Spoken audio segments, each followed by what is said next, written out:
Hey everyone, Mr. Sujano here. In this video we're talking about PlayStation 3, Nintendo Switch, and more. Let's get started. Alright, we'll kick things off here talking about Nintendo Switch emulation on Android with Yuzu, and Yuzu just got a brand new update. In my opinion, the first and last items here are the absolute biggest. They've added a brand new option to import firmware files.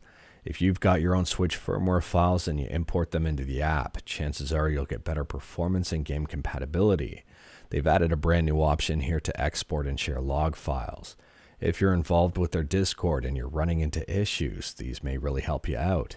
They've added licensing information to the user interface, they've improved various user interface text, and they've included the latest changes from upstream Yuzu, which is the PC version. Fortunately, these changes are already live in the free and early access versions of Yuzu, so feel free to update them. And speaking about updates, next up we're talking about PlayStation 3 emulation with RPCS3.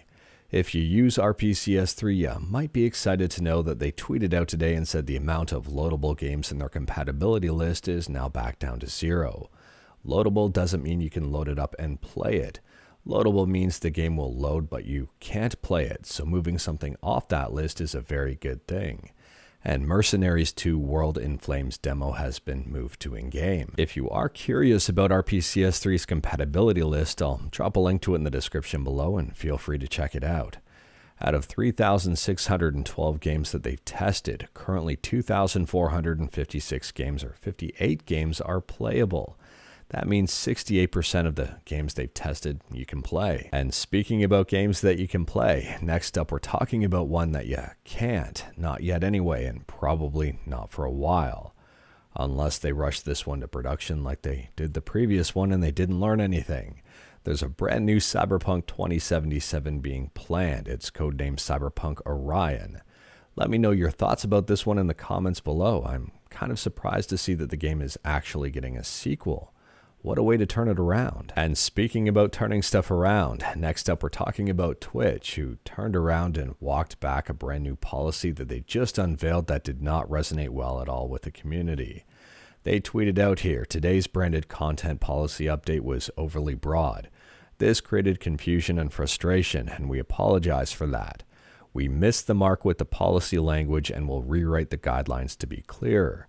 Thank you for sharing your concerns and we appreciate the feedback. We'll notify the community once we have updated the language. For some quick reference here, this is the stuff that was walked back and will eventually be re-rolled out in some way, shape, or form.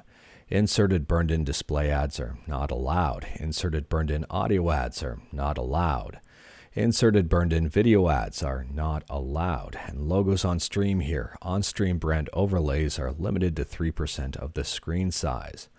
For Twitch streamers who mainly make their money from ad revenue, this is really damaging to them. But wait, there is more. For people not happy with this stuff, if they wanted to leave the affiliate program, Twitch may charge them up to $25 for a maintenance fee. And speaking about fees, the FTC has just slapped Microsoft with a pretty hefty one. FTC will require Microsoft to pay $20 million over charges it illegally collected personal information from children who signed up for its Xbox gaming system without their parents' consent. That was a really long sentence. Anyways, here Microsoft said this was a technical glitch and regretted it. And last up here, we're quickly talking about Nintendo 3DS emulation with Citra, and this may be some information useful to you or not. So it appears that the Citra development team is getting ready to merge the Vulkan backend with the mainline build. As of nightly version 1919, they say prepare for Vulkan backend, additional preparations for the Vulkan backend being merged into master. This is a really good thing. And don't read into this one too much here, but with Canary version 2510, they say add support for building for iOS. Makes changes to the Qt front end to compile for iOS. They say this does not mean that we are currently developing an iOS version of Citra. Will it come in the future? Maybe, but definitely not right now. But anyways, that is all I've got for you in this one. Straight to the point, all stuff and no fluff. We talked about a ton today. Let me know your thoughts about absolutely any of it in the comments below. If you like this video, leave a like. If you didn't like this video, leave a like. Hit that subscribe button. Check out my other videos. Don't tempt fate. Save your state.